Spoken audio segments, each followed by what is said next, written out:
Gostaria só de compartilhar com vocês, na RAPS nós temos na nossa rede 14 deputados federais, esses 3 que aqui estão são grandes deputados, são influenciadores do Congresso, nós temos orgulho de tê-los e vamos ajudar, obviamente, no que puder, nos processos à frente. Deputado Alessandro Molon, da Rede do Rio de Janeiro.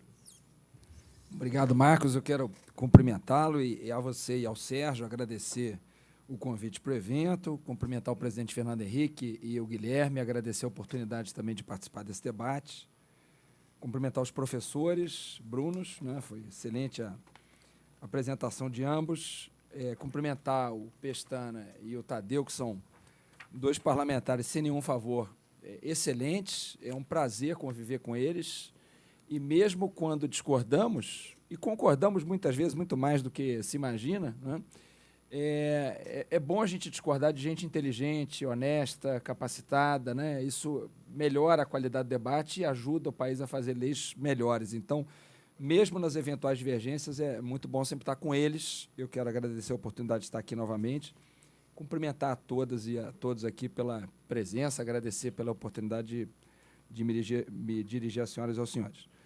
Eu queria começar com uma frase que o professor Bruno Reis usou no encerramento da sua apresentação, né? Ele disse: debater financiamento de campanha é discutir a relação entre poder econômico e poder político, e essa não é uma equação simples, né?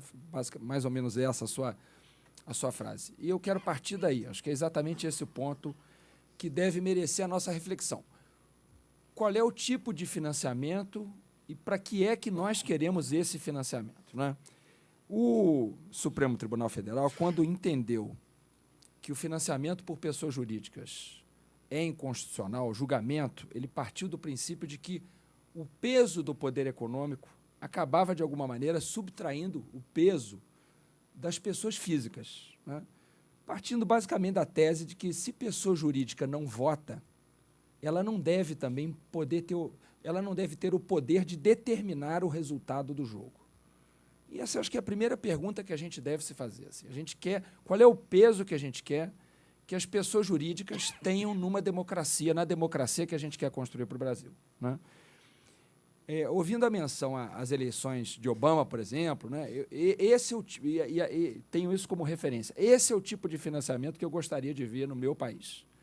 Muita gente doando pouco, em vez de pouca gente doando muito, né? Só que é claro que é difícil fazer essa transição por uma série de questões, inclusive por questões culturais, né? Primeiro, a imagem da política é a pior possível, então é muito difícil você convencer pessoas a darem dinheiro para uma coisa na qual elas não acreditam, né? As pessoas, se a credibilidade dos partidos políticos e dos políticos está entre o taco e o carpete, como disse o Pestana, como convencer as pessoas a darem dinheiro para isso? É muito difícil, né? Então, e além do mais, eu tenho dúvida, isso não é nenhum estudo, mas eu tenho dúvida do quanto nós, brasileiros, acreditamos em doar dinheiro para as coisas, né? Eu não tenho nenhum estudo para dizer se nós acreditamos muito ou pouco, mas eu tenho uma impressão de que é pouco comum, isso não é um hábito nosso, entender que aquilo em que nós acreditamos, que nós devemos colocar dinheiro, né? Por exemplo, a gente vê de ex-alunos de grandes universidades norte-americanas, bem-sucedidos, a prática de fazer grandes doações a essas universidades. Isso é uma coisa relativamente rara no Brasil, né? Mesmo entre as pessoas muito bem-sucedidas, por várias razões. Me parece até que é muito difícil doar para quem quer doar.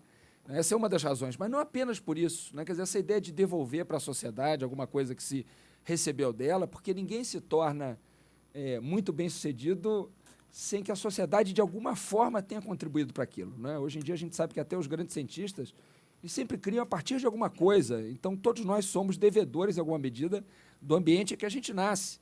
Essa ideia, acho que ela não é muito clara entre a gente, assim, de devolver para a sociedade. Então, é preciso construir uma transição para que a gente chegue um dia num modelo de campanha como esse, do Obama ou do Bernie Sanders, né, com muitas doações baixas, de pequeno valor, que fazem a diferença. Como é que a gente chega até lá?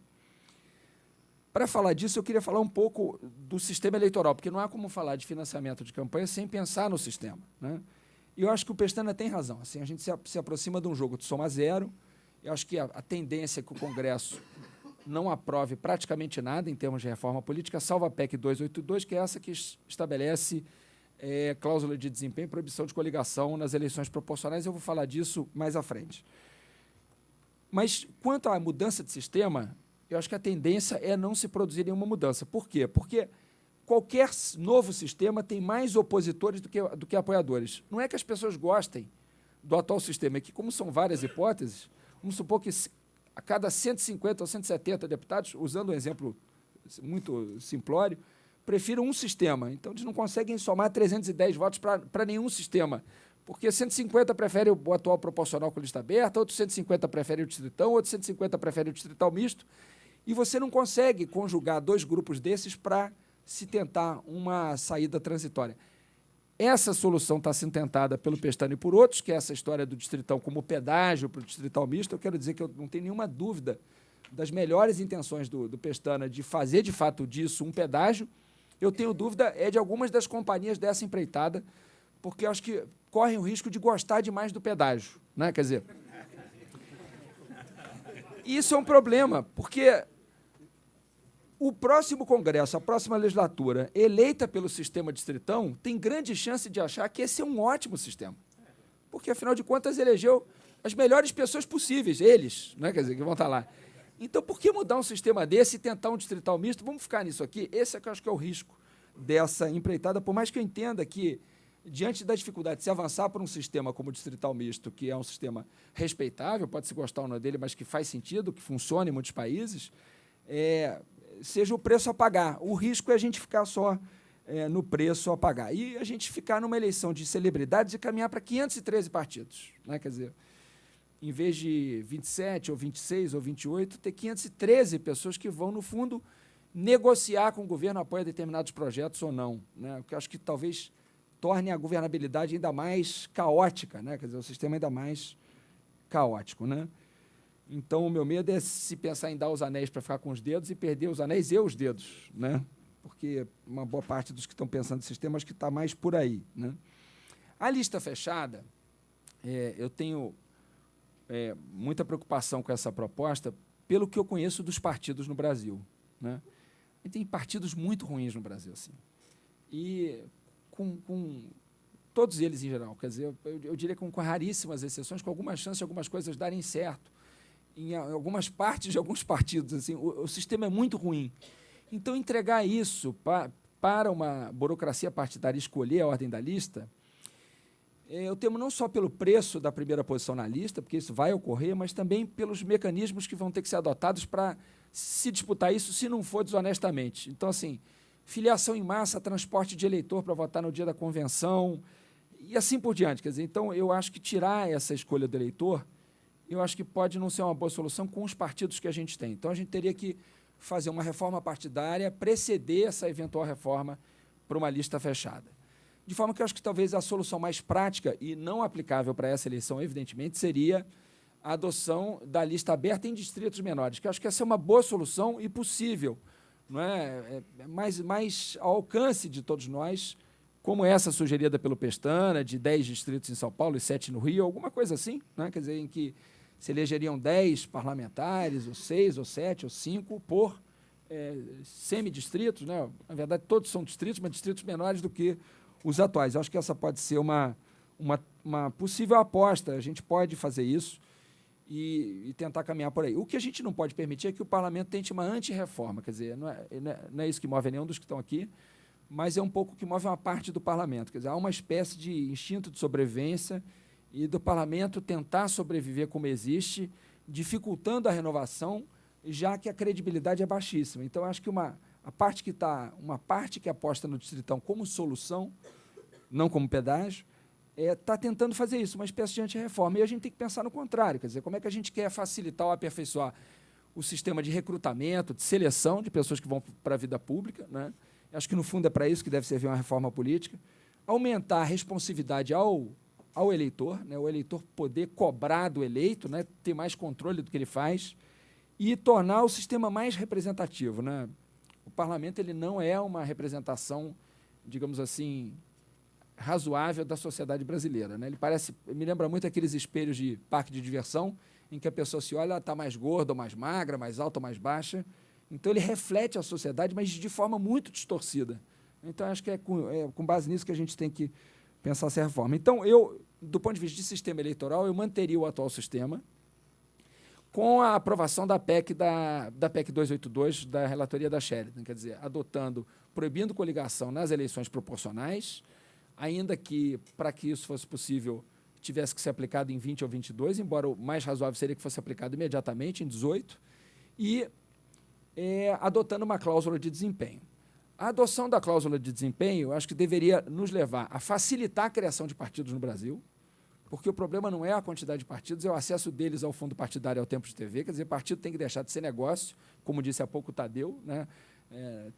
Não pode ser um bom negócio criar partido para empregar os conhecidos ou para vender tempo de TV. Isso é outra coisa muito grave, sobretudo para quem é candidato majoritário.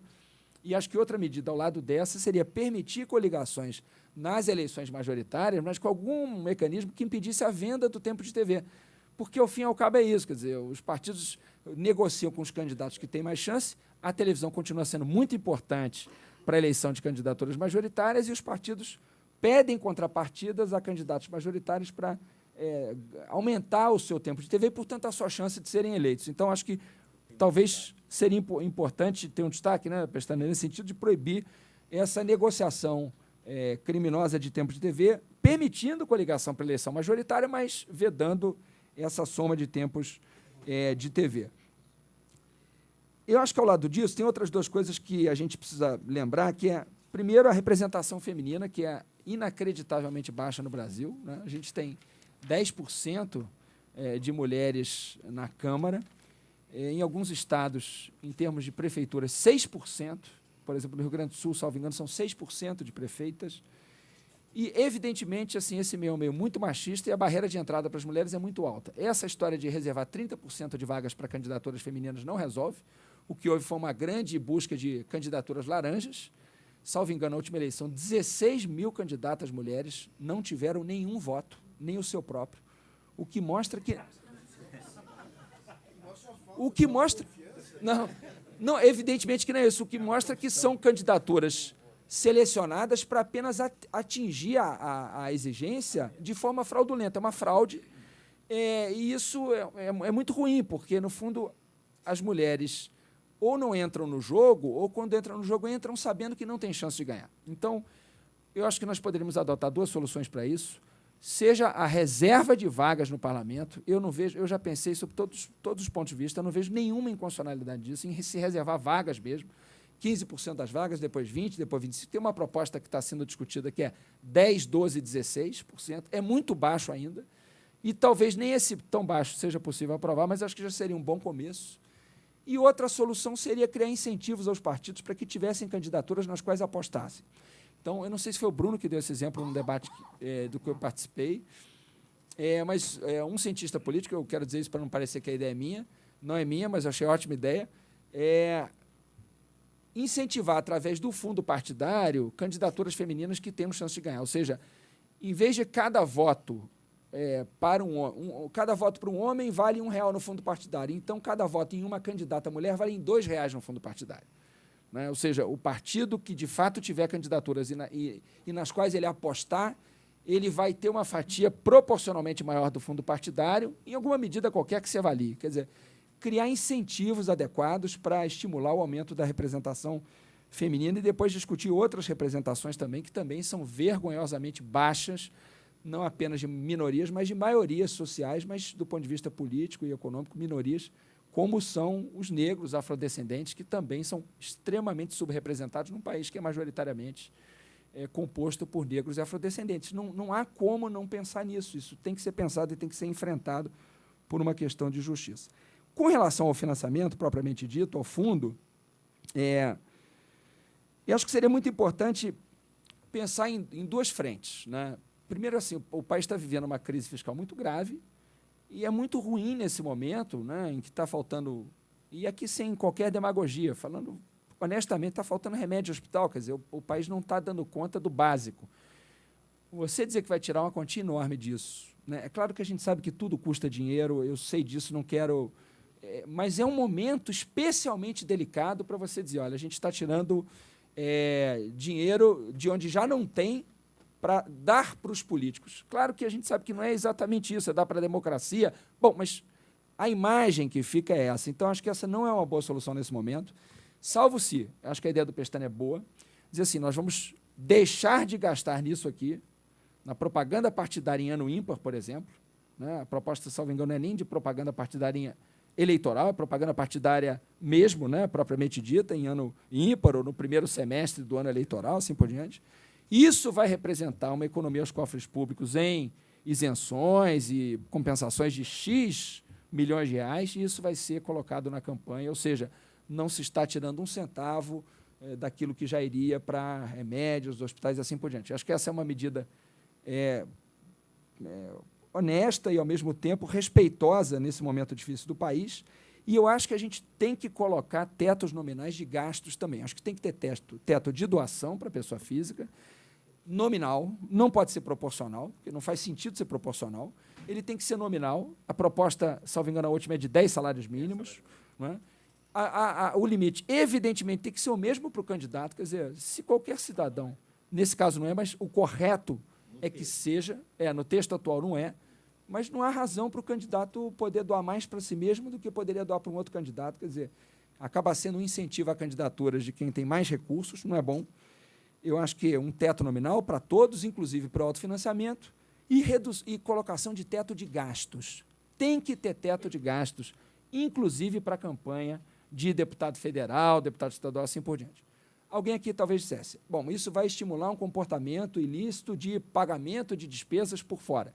Evidentemente que isso vai ocorrer, seja qual for a regra. No entanto, se você estabelece um teto de gastos único para o Estado e um teto relativamente fácil de ser aferido, de ser avaliado, é mais fácil você pegar grandes distorções. Você pode não pegar pequenas distorções, mas não há como campanhas que custam R$500 mil, ambas, uma ter galhardetes, que hoje em dia nem mais há, mas, enfim, como se fosse galhardetes ou panfletos ou pessoas contratadas pela cidade inteira ou pelo estado inteiro, e outro que não tem nada. É muito mais fácil para a fiscalização pegar esse tipo de coisa. Quando se caminhou para a doação de pessoas físicas, disseram, vai ter muito laranja. É verdade, teve muito laranja, o TSE identificou, e vão ser abertos milhares de processos pelo Ministério Público de pessoas que doaram o que não tinham para doar. Então, esse tipo de fraude, talvez na primeira eleição você não consiga coibir, mas na segunda, na terceira, você vai desincentivar isso. As pessoas, quando forem chamadas para depor no Ministério Público porque doaram alguma coisa que não tinham, não farão de novo, não emprestarão seu CPF de novo. Ou casos, como me relatou um procurador da República, desse caso de pessoas que todos os funcionários de uma mesma empresa doaram para o patrão que era candidato daquela empresa. Quer dizer, isso é uma fraude, além de tudo, burríssima.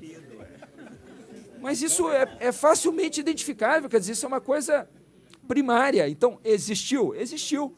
Mas esse patrão será preso e as pessoas vão acabar dizendo, não, eu fui obrigado a dar. Enfim, então eu acho que eu caminharia por aí, né? Compensação, retirando de um lugar da política para colocar em outro, estabelecimento de um teto de gastos mais baixo. Se as pessoas não puderem contratar televisão por R$500 mil, elas vão contratar por 50, e o programa será de 50. Alguns vão fazer de 80, vão, ilicitamente, vão. Acabarão sendo pegos, quer dizer, mas não vão fazer um programa de 2 milhões, se o programa tem que ser de 100 mil para todo mundo. Então, tem que ter teto. E aí você abaixa a barreira de entrada, como foi dito aqui, para quem quer entrar na política. A gente tem que estimular pessoas de fora a participarem, quer dizer, melhorar a qualidade da representação. Acho que esse tem que ser o sentido da reforma. Uma última ideia, meu tempo já está se esgotando aqui, uma última ideia. Eu vi essa manifestação do presidente Fernando Henrique recentemente falando do presidencialismo de cooptação, né, essa grande dificuldade que é construir governabilidade no Brasil. Me parece que uma das razões para isso, evidentemente que não a única, é o fato da gente ter um sistema em que todo mundo é eleito no mesmo dia, ou seja, se elege um presidente da República, ou um governador, ou um prefeito, e um parlamento que talvez não tenha nenhuma relação com o programa de governo escolhido para ser implementado no país. E eu fiquei muito impressionado com essa experiência recente francesa, da criação de um movimento, independente de se será bem sucedido ou não, mas da criação de uma alternativa para a França, e depois da conquista da maioria das cadeiras, pela dissociação da data entre a eleição do Executivo e do Legislativo. Eu apresentei um projeto de lei propondo isso para o país. Como eu sei que vai demorar para ser aprovado, eu queria pedir que refletíssemos juntos sobre isso, até porque se for uma péssima ideia, dá tempo de retirar, né?